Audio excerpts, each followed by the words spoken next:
بسم اللہ الرحمن الرحیم. عزیز طلبہ، رفا انٹرنیشنل کالج میں خوش آمدید. ضروری ہدایات نوٹ فرما لیں. آپ کے پاس انٹرنیٹ کی سہولت موجود ہو جس سے آپ یہ ویڈیو ڈاؤن لوڈ کر سکیں. اس لیکچر کو توجہ کے ساتھ سنیں تاکہ آخر میں دی گئے اسائنمنٹ کو حل کرنے میں آپ کو آسانی ہو. نیچے موجودہ لنک پر کلک کر کے آپ اس لیکچر کے نوٹس ڈاؤن لوڈ کر سکتے ہیں. آخر میں دیے گئے اسائنمنٹ کو اپنے ہاتھ سے لکھ کر کوآرڈینیٹر سے رابطہ کر کے کالج کے پتے پر بذریعہ ڈاک یا کوریئر ارسال کر دیں. چینل کو سبسکرائب کر کے بیل آئیکن پر ضرور کلک کریں تاکہ آپ کو نئی ویڈیوز کی نوٹیفیکیشن وقت پر ملتی رہے. اپنی صحت کا خیال رکھیں، گھر پر رہیں اور محفوظ رہیں. شکریہ. مطالعہ Pakistan life and living 2 associate degree programme spring 2020 second semester. عزیز طلبہ، پچھلے لیکچر میں ہم نے تحریک پاکستان، اس کے تاریخی پس منظر اور نظریاتی بنیادوں پر بحث کی تھی. ہم نے یہ جاننے کی کوشش کی کہ تحریک پاکستان کی ضرورت کیوں پیش آئی، تحریک پاکستان کے لیے کیا کیا قربانیاں دی گئی، قرارداد مقاصد کیا تھی اور وہ اس کی ضرورت کیوں پیش آئی اور اس کا منظور کرنا اور اس کو تسلیم کروانا کیوں ضروری بن گیا. پاکستان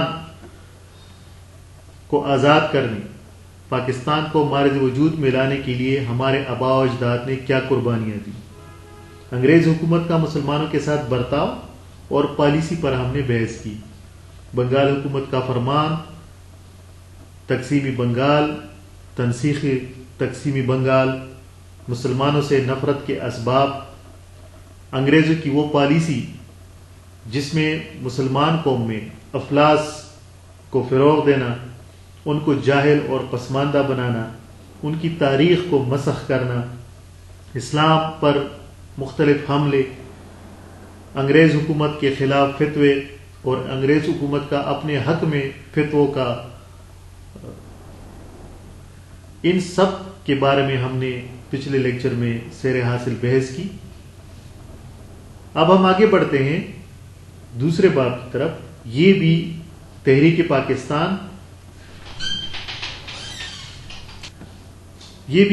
پاکستان کے باب کا حصہ ہے. اس میں ہم بحث کریں گے اسلامی نظام حیات اور قائدین تحریک پاکستان کی کاوشوں اور ان کی زندگی کے بارے میں جاننے کی کوشش کریں گے. عزیز طلبہ، اسلامی نظام حیات کیا ہے؟ اسلامی نظام حیات علامہ اقبال کے ایک شعر نے بڑی خوبصورتی سے بیان کیا ہے. علامہ اقبال فرماتے ہیں، اپنی ملت پر قیاس اقوام مغرب سے نہ کر، خاص ہے ترکیب میں قوم رسول ہاشمی. اسلام ایک مکمل ضابطۂ حیات ہے. اس نظام حیات کے 5 نظام ہیں: اخلاقی نظام، سیاسی نظام، معاشرتی نظام، اقتصادی نظام اور روحانی نظام. اخلاقی نظام کیا ہے؟ عزیز طلبہ، انسان کے اندر اخلاقی حص ایک فطری حص ہے جو بعض صفات کو پسند اور بعض دوسری صفات کو ناپسند کرتی ہے. یہ حص انفرادی طور پر اشخاص میں چاہے کم و بیش ہو، مگر مجموعی طور پر انسانیت کے شعور نے اخلاق کے بعض اوصاف پر خوبی کا اور بعض پر برائی کا ہمیشہ یکساں حکم لگایا ہے. سچائی، انصاف، عہد کا پاس اور امانت کو ہمیشہ سے انسانی اخلاقیات میں تعریف کا مستحق سمجھا گیا ہے، اور کبھی کوئی ایسا دور نہیں گزرا جب جھوٹ، ظلم، بدعہدی اور خیانت کو پسند کیا گیا ہو. ہمدردی، رحم، فیاضی اور فراخ دلی کی ہمیشہ قدر کی گئی ہے، اور خود غرضی، سنگ دلی، بخل اور تنگ نظری کو کبھی عزت کا مقام حاصل نہیں ہوا.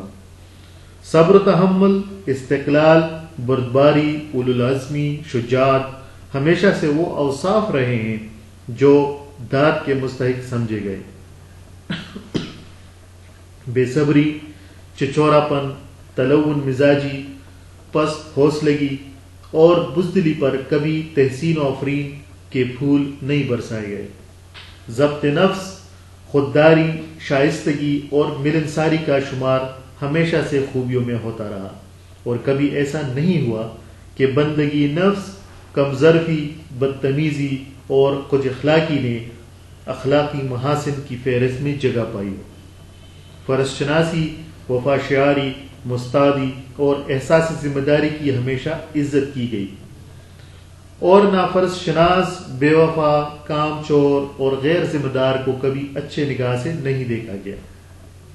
اسی طرح اجتماعی زندگی کے اچھے اور برے اوصاف کے معاملے میں بھی انسانیت کا فیصلہ متفق علیہ ہی رہا ہے۔ قدر کی مستحق ہمیشہ وہ سوسائٹی رہی ہے جس میں نظام و انضباط ہو، تعاون اور امداد باہمی ہو، آپس کی محبت و خیرخواہی ہو، اجتماعی انصاف اور معاشرتی مساوات ہو، تفرقہ، انتشار، بد نظمی، بے ضابطگی، نا اتفاقی اور آپس کی بدخواہی، ظلم اور ناہمواری کو اجتماعی زندگی کے محاسن میں کبھی شمار نہیں کیا گیا۔ ایسا ہی معاملہ کردار کی نیکی اور بدی کا بھی ہے۔ چوری، زنا، قتل، ڈاکہ، جال سازی اور رشوت خوری کبھی اچھے اعمال نہیں سمجھے گئے۔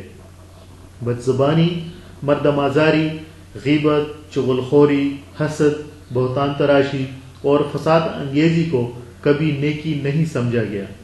مکار، متکبر، ریاکار، منافق، ہٹ درم اور حریص لوگ کبھی بھلے آدمیوں میں شمار نہیں کیے گئے۔ اس کے برعکس والدین کی خدمت، رشتہ داروں کی مدد، ہمسایوں سے سلوک، دوستوں سے رفاقت، کمزوروں کی حمایت، یتیموں اور بے کسوں کی خبرگیری، مریضوں کی تیمارداری اور مصیبت زدہ لوگوں کی اعانت ہمیشہ نیکی سمجھی گئی ہے۔ پاک دامن، خوش گفتار، نرم مزاج اور خیر اندیش لوگ ہمیشہ عزت کی نگاہ سے دیکھے گئے ہیں۔ انسانیت اپنا اچھا عنصر انہی لوگوں کو سمجھتی رہی ہے جو راست باز اور خیر اندیش ہوں، جن پر ہر معاملے میں اعتماد کیا جا سکے، جن کا ظاہر و باطن یکساں ہو اور قول و فعل مطابق ہو، جو اپنے حق پر قانے اور دوسروں کے حقوق ادا کرنے میں فراخ دل ہوں، جو امن سے رہیں اور دوسروں کو امن سے رہنے دے اور ان کو امن دے، جن کی ذات سے ہر ایک کو خیر کی امید ہو اور کسی کو برائی کا اندیشہ نہ۔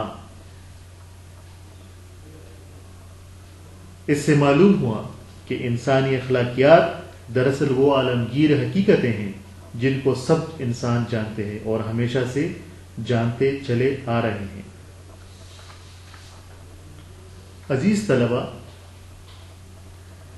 اسلامی نظام حیات کو ایک لیکچر میں بیان کرنا انتہائی مشکل ہے۔ یہ ایک ایسا مکمل ضابط حیات ہے جس پہ کتابیں اگر لکھی جائے تو کتابوں کے صفحے ختم ہو جائیں، قلم کی سیاہی ختم ہو جائے، لیکن اس کا بیان کرنا ختم نہ ہوگا۔ اب آئیے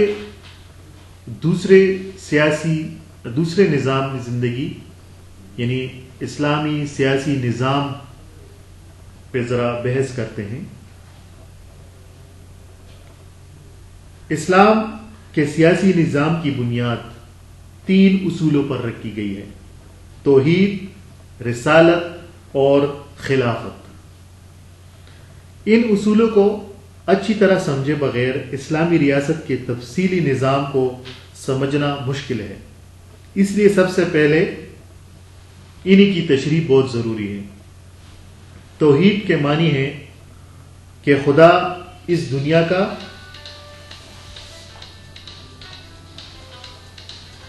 اور اس دنیا میں رہنے والوں کا خالق ہیں، پروردگار اور مالک.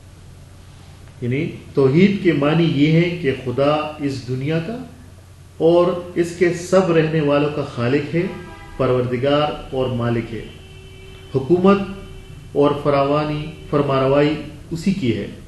وہی حکم دینے اور منع کرنے کا حق رکھتا ہے، اور بندگی اور اطاعت بلا شرکت غیر اسی کے لیے ہے. ہماری یہ ہستی جس کی بدولت ہم موجود ہیں، ہمارے یہ جسمانی آلات اور طاقتیں جن سے ہم کام لیتے ہیں، اور ہمارے وہ اختیارات جو ہمیں دنیا کی موجودات پر حاصل ہیں، اور خود یہ موجودات جن پر ہم اپنے اختیارات استعمال کرتے ہیں، ان میں سے کوئی چیز بھی نہ ہماری پیدا کردہ ہے اور حاصل کردہ ہے، اور نہ اس کی بخشش میں خدا کے ساتھ کوئی دوسرا شریک ہے. اس لیے اپنی ہستی کا مقصد اور اپنی قوتوں کا مصرف اور اپنے اختیارات کی حدود متعین کرنا نہ تو ہمارا اپنا کام ہے، نہ کسی دوسرے کو اس میں معاملے میں دخل دینے کا حق ہے. یہ صرف اور صرف اس خدا کا کام ہے جس نے ہم کو ان قوتوں اور اختیارات کے ساتھ پیدا کیا اور دنیا کی بہت سی چیزیں ہمارے تصرف میں دی ہیں. توحید کا یہ اصول انسانی حاکمیت کی سرے سے نفی کر دیتا ہے. ایک انسان ہو یا ایک خاندان، ایک طبقہ یا ایک گروہ، ایک پوری قوم ہو یا مجموعی طور پر تمام دنیا کے انسان، حاکمیت کا حق بہرحال کسی کو نہیں پہنچتا. حاکم صرف خدا ہے اور اس کا حکم قانون ہے. خدا کا قانون جس ذریعے سے بندے تک پہنچتا ہے اس کا نام رسالت ہے. اس ذریعے سے ہمیں دو چیزیں ملتی ہیں، ایک کتاب جس میں خود خدا نے اپنا قانون بیان کیا ہے، دوسرے کتاب کی مستند تشریح جو رسول صلی اللہ علیہ وآلہ وسلم نے خدا کا نمائندہ ہونے کی حیثیت سے اپنے قول و عمل کے ذریعے پیش کی ہے. خدا کی کتاب میں وہ تمام اصول بیان کر دیے گئے ہیں جن پر انسانی زندگی کا نظام قائم ہونا چاہیے، اور رسول اللہ نے کتاب کی اس منشا کے مطابق عملاً ایک نظام زندگی بنا کر، چلا کر اور اس کی ضروری تفصیلات بتا کر ہمارے لیے ایک نمونہ قائم کر دیا ہے. انہی دو چیزوں کے مجموعے کا نام اسلامی اصطلاح میں شریعت ہے، اور یہی وہ اساسی دستور ہے جس پر اسلامی ریاست قائم ہوتی ہے. اب خلافت کو لیجئے، یہ عربی زبان میں نیابت کے لیے بولا جاتا ہے. اسلامی نقطہ نظر سے دنیا میں انسان کی حیثیت یہ ہے کہ وہ زمین پر خدا کا نائب ہے، یعنی اس کے ملک میں اس کے دیے ہوئے اختیارات استعمال کرتا ہے. آپ جب کسی شخص کو اپنی جائیداد کا انتظام سپرد کرتے ہیں تو لازماً آپ کے پیش نظر چار باتیں ہوتی ہیں.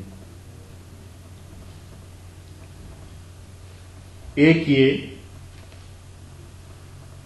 کہ وہ جائیداد کا اصل مالک آپ خود ہیں، نہ کہ دوسرا شخص.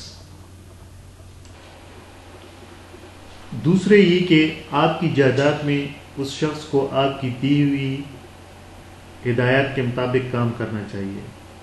تیسرے یہ کہ اسے اپنے اختیارات کو ان حدود کے اندر استعمال کرنا چاہیے جو آپ نے اس کے لیے مقرر کر دی ہیں.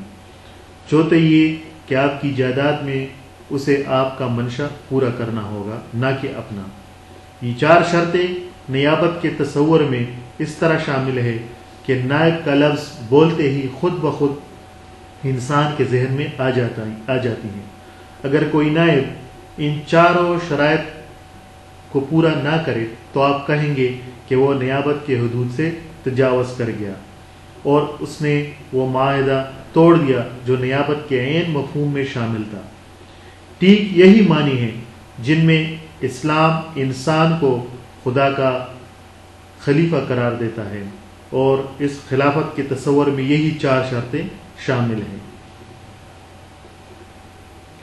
اسی نظریہ سیاسی کی روح سے جو ریاست قائم ہوگی وہ دراصل خدا کی حاکمیت کے تحت انسانی خلافت ہوگی، جسے خدا کے ملک میں اس کی دی ہوئی ہدایت کے مطابق اس کی مقرر کی ہوئی حدود کے اندر کام کرنے کا منشا پورا کرنا ہوگا۔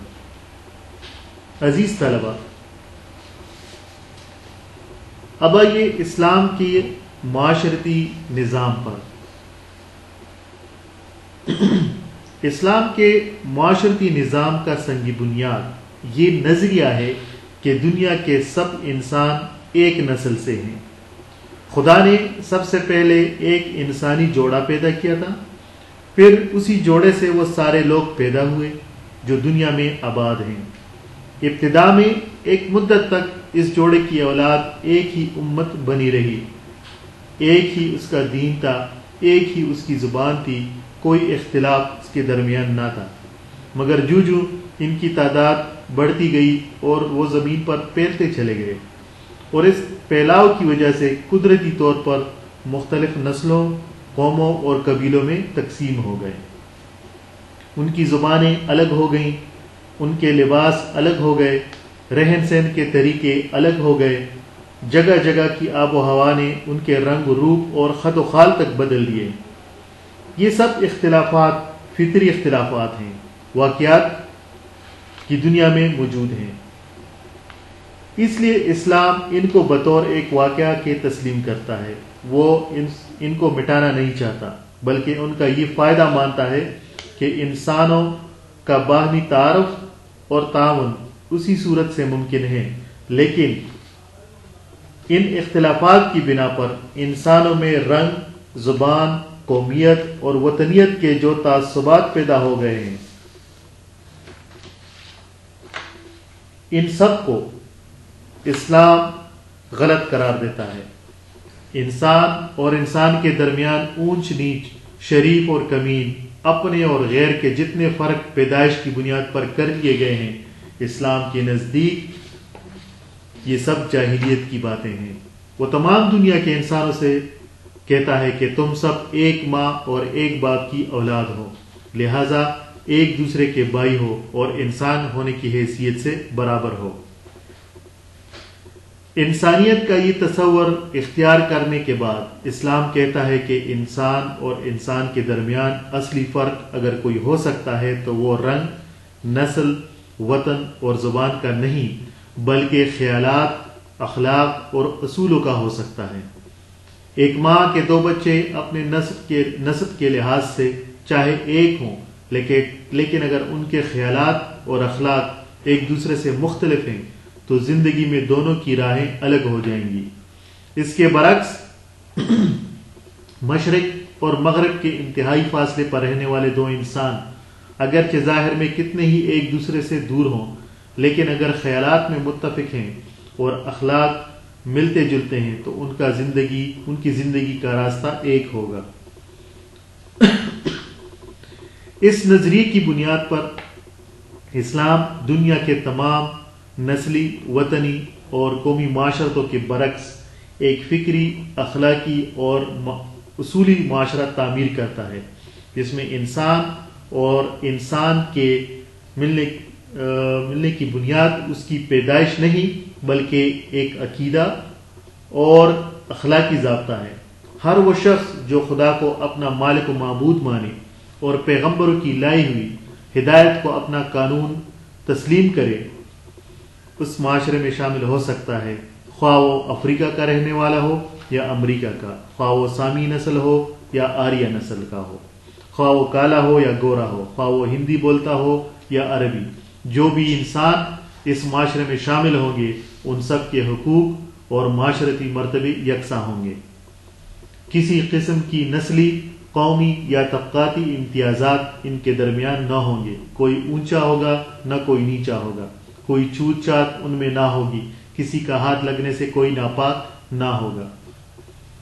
شادی بیاہ اور کھانے پینے اور مجلسی میل جول میں ان کے درمیان کسی قسم کی رکاوٹیں نہ ہوں گی، کوئی اپنی پیدائش اور پیشے کے لحاظ سے ذلیل یا کمین نہ ہوگا، کسی کو اپنی ذات، برادری یا حسب و نسب کی بنیاد پر کوئی مخصوص حقوق حاصل نہ ہو سکیں گے۔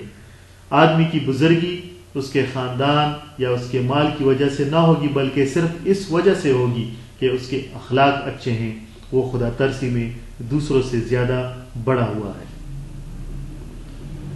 یہ ایسا معاشرہ ہے جو نسل، رنگ اور زبان کی حد بندیوں اور جغرافیائی سرحدوں کو توڑ کر روئے زمین کے تمام خطوں پر پھیل سکتا ہے، اور اس کی بنیاد پر انسانوں کی ایک عالمگیر برادری قائم ہو سکتی ہے۔ نسلی اور وطنی معاشرے میں تو صرف وہ لوگ شامل ہو سکتے ہیں جو کسی نسل یا وطن میں پیدا ہوئے ہیں۔ اس سے باہر کے لوگ ان پر ہر ایسے معاشرے کا دروازہ بند ہو جاتا ہے، مگر اس فکری اور اصولی معاشرے میں ہر وہ شخص برابر کے حقوق کے ساتھ شامل ہو سکتا ہے جو ایک عقیدے اور ایک اخلاقی ضابطے کو تسلیم کرے۔ رہے وہ لوگ جو اس عقیدے اور ضابطے کو نہ مانے تو یہ معاشرہ انہیں اپنے دائرے میں نہیں لیتا، مگر انسانی برادری کا تعلق ان کے ساتھ قائم کرنے اور انسانیت کے حقوق انہیں دینے کے لیے تیار ہے۔ اب آ جاتے ہیں اسلام کے اقتصادی نظام پر۔ انسان کی معاشی زندگی کو انصاف اور راستی پر قائم رکھنے کے لیے اسلام نے چند اصول اور چند حدود مقرر کر دیے ہیں تاکہ دولت کی پیدائش اور استعمال اور گردش کا سارا نظام انہی خطوط کے اندر چلے جو اس کے لیے کھینچ دیے گئے ہیں۔ دولت کی پیداوار کے طریقے اور اس کی گردش کی صورتیں کیا ہوں، اسلام کو اس حصول سے کوئی بحث نہیں ہے۔ یہ چیزیں تو مختلف زمانوں میں تمدن کے نشو و نما کے ساتھ ساتھ بنتی اور بدلتی رہتی ہیں۔ ان کا تعین انسانی حالات اور ضروریات کے لحاظ سے خود بخود ہو جاتا ہے۔ اسلام جو کچھ چاہتا ہے وہ یہ ہے کہ تمام زمانوں اور حالات میں انسان کے معاشی معاملات جو شکلیں بھی اختیار کریں ان میں یہ اصول مستقل طور سے قائم رہے اور ان حدود کی لازماً پابندی کی جائے۔ اسلامی نقطہ نظر سے زمین اور اس کی سب چیزیں خدا نے نوع انسانی کے لیے بنائی ہیں، اس لیے ہر انسان کا یہ پیدائشی حق ہے کہ زمین سے اپنا رزق حاصل کرنے کی کوشش کرے۔ اس حق میں تمام انسان برابر کے شریک ہیں، کسی کو اس حق سے محروم نہیں کیا جا سکتا، نہ کسی کو اس معاملے میں دوسرے پر ترجیح حاصل ہو سکتی ہے۔ کسی شخص یا نسل یا طبقے پر ایسی کوئی پابندی عائد نہیں ہو سکتی کہ وہ رزق کے وسائل میں سے بعض کو استعمال کرنے کا حقدار ہی نہ رہے، یا بعض پیشوں کا دروازہ اس کے لیے بند کر دیا جائے۔ اسی طرح ایسے امتیازات بھی شرعاً قائم نہیں ہو سکتے جن کی بنا پر کوئی ذریعہ معاش یا وسیلہ رزق کسی مخصوص طبقے یا نسل یا خاندان کا اجارہ بن کر رہ جائے۔ خدا کی بنائی ہوئی زمین پر اس کے پیدا کیے ہوئے وسائل رزق میں سے اپنا حصہ حاصل کرنے کی کوشش کرنا سب انسانوں کا یکساں حق ہے، اور کوشش کے مواقع سب کے لیے یکساں کھلے ہوئے ہیں۔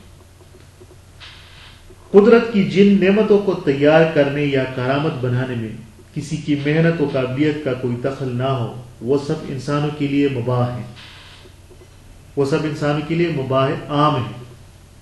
ہر شخص کو حق ہے کہ اپنی ضروریت بھر ان سے فائدہ اٹھائے۔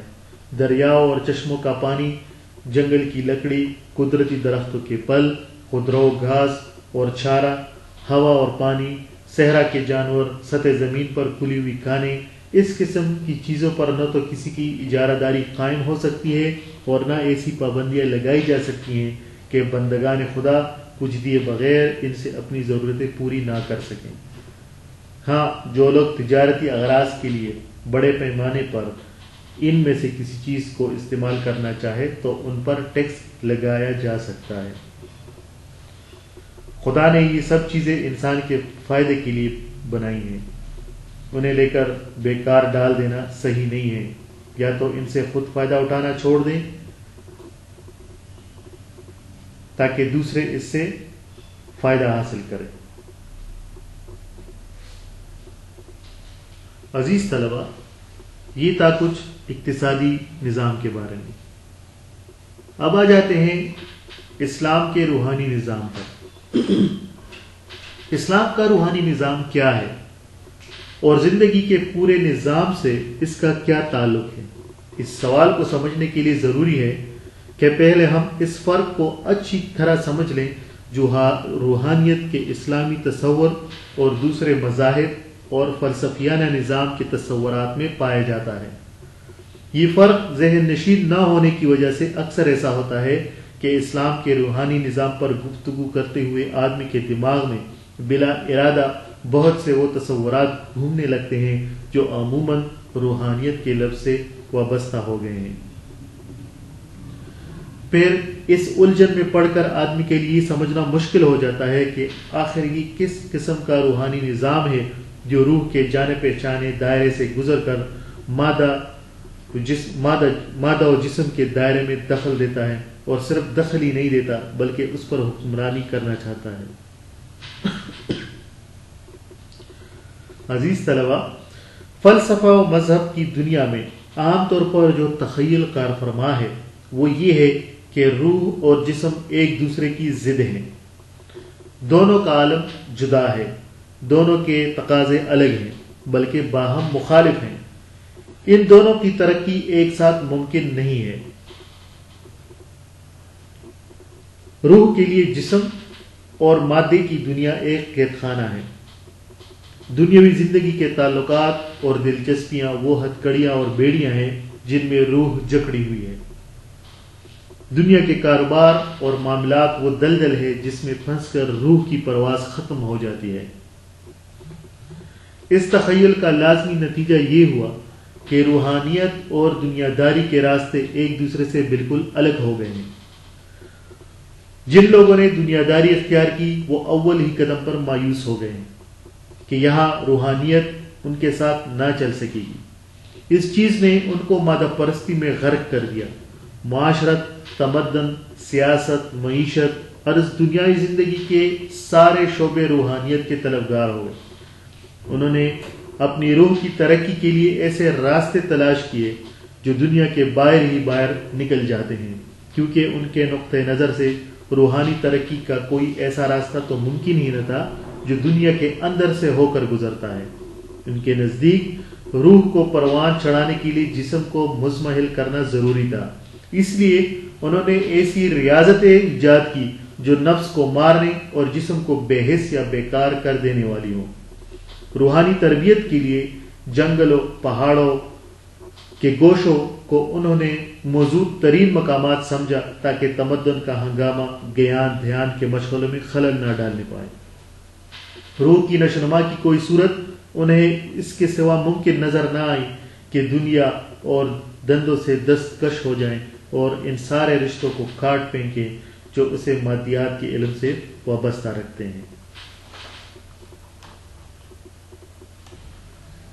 عزیز طلبہ، یہ تھا اسلامی نظام حیات اور اسلامی نظام حیات کے مختلف نظام، جس میں اخلاقی نظام، سیاسی نظام، معاشرتی نظام، اقتصادی نظام اور روحانی نظام۔ وقت بہت کم ہے، یہ ایک مکمل سیر حاصل بحث ہے جو گھنٹوں جاری رہ سکتی ہے، لیکن ہم نے آگے بڑھنا ہے۔ اب ہم اسی ٹاپک کے دوسرے حصے پہ آتے ہیں، یعنی قائدین تحریک پاکستان کا کردار۔ قائدین تحریک پاکستان کی ایک لمبی فہرست ہے جو کہ ہم بیان کر سکتے ہیں، لیکن آپ کے کورس میں جو نام شامل ہے وہ یہ ہیں: نواب وقار الملک، علامہ محمد اقبال، چودھری رحمت علی، قائد اعظم محمد علی جناح، نواب بہادر یار جنگ، علامہ شبیر احمد عثمانی اور نوابزادہ لیاقت علی خان۔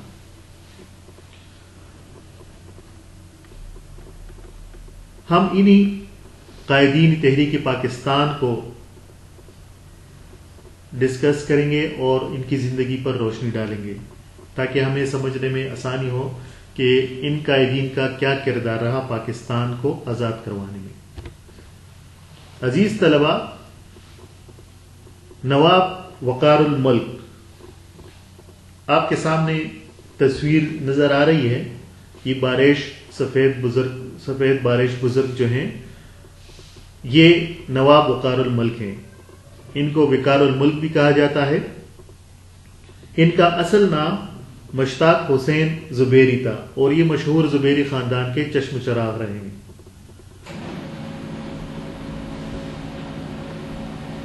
آپ 24 مارچ 1841 کو میرٹھ میں پیدا ہوئے۔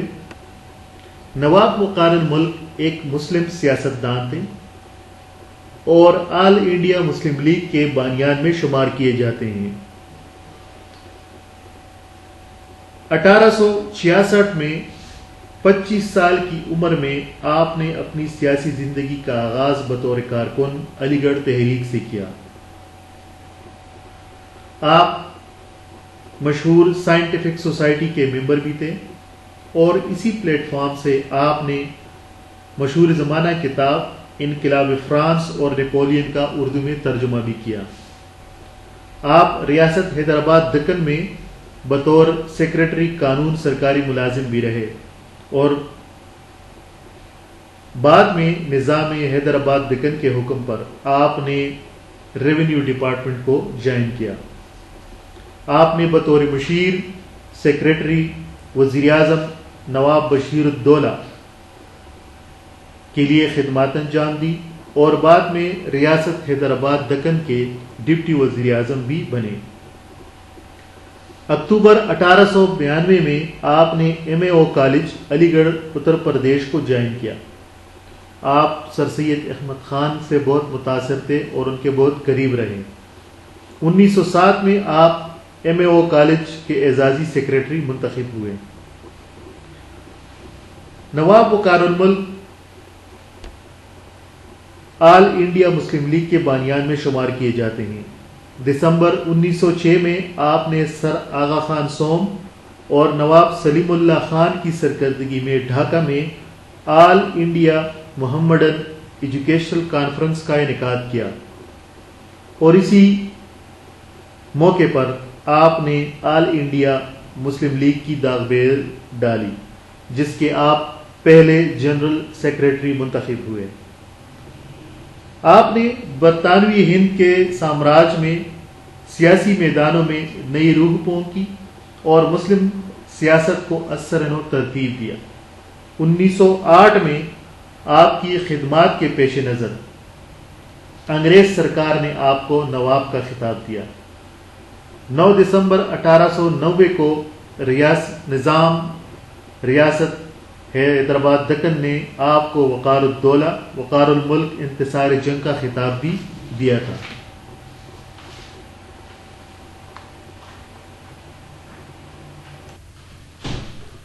خرابی صحت کی وجہ سے آپ نے بطور سیکرٹری علی گڑھ یونیورسٹی 1912 کو استعفیٰ دیا۔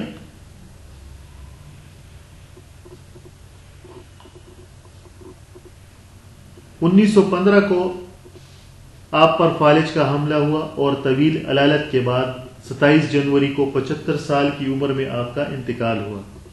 آپ کو آپ کے آبائی قبرستان امروہ اتر پردیش میں سپرد خاک کر دیا گیا۔ آپ ایک زیرک مسلم سیاستدان تھے جو 2 قومی نظریے کے قائل تھے۔ آپ کی بنائی گئی مسلم لیگ بالآخر 14 اگست 1947 کو انگریز سامراج سے پاکستان آزاد کرنے میں کامیاب ہوئی۔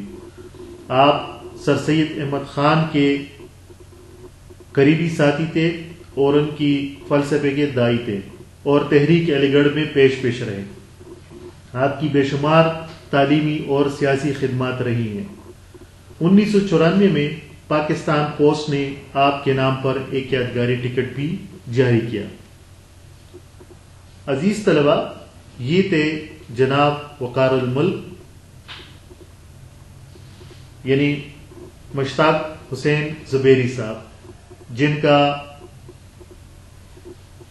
تحریک پاکستان میں انتہائی اہم رول رہا۔ اگر وہ آل انڈیا مسلم لیگ کی بنیاد نہ رکھتے تو آج پاکستان کا وجود ہمیں دنیا کے نقشے پر نظر نہ آتا۔ عزیز طلبہ، امید ہے آپ نے اس لیکچر کے تمام نکات نوٹ کر لیے ہوں گے۔ آپ کے لیے جو اسائنمنٹ ہے وہ آپ نے اپنے ہاتھ سے لکھنی ہے۔ آپ نے یہ لکھنا ہے کہ اسلامی نظام حیات کیا ہے، پہلا سوال۔ دوسرا، اسلام کے اخلاقی نظام پر ایک مختصر نوٹ لکھیں۔ نمبر 3، اسلام کے سیاسی نظام کے بنیادی اصول کون سے ہیں؟ نمبر 4، نواب وقار الملک کا اصل نام کیا تھا؟ اور 5واں یہ کہ نواب وقار الملک کب پیدا ہوئے اور ان کی وفات کب ہوئی؟ اپنی اسائنمنٹ ہاتھ سے لکھیں اور یہ تمام اسائنمنٹ کالج کے پتے پر ڈاک کے ذریعے ارسال کریں۔ کالج ایڈریس کے لیے اپنے کوآرڈینیٹر سے رابطہ کریں۔ کالج کا رابطہ نمبر ہے 0340 333 9934۔ اپنی صحت کا خیال رکھیں، والدین کی خدمت کریں، بہن بھائیوں کے ساتھ شفقت کریں، گھر پر رہیں اور محفوظ رہیں۔ شکریہ۔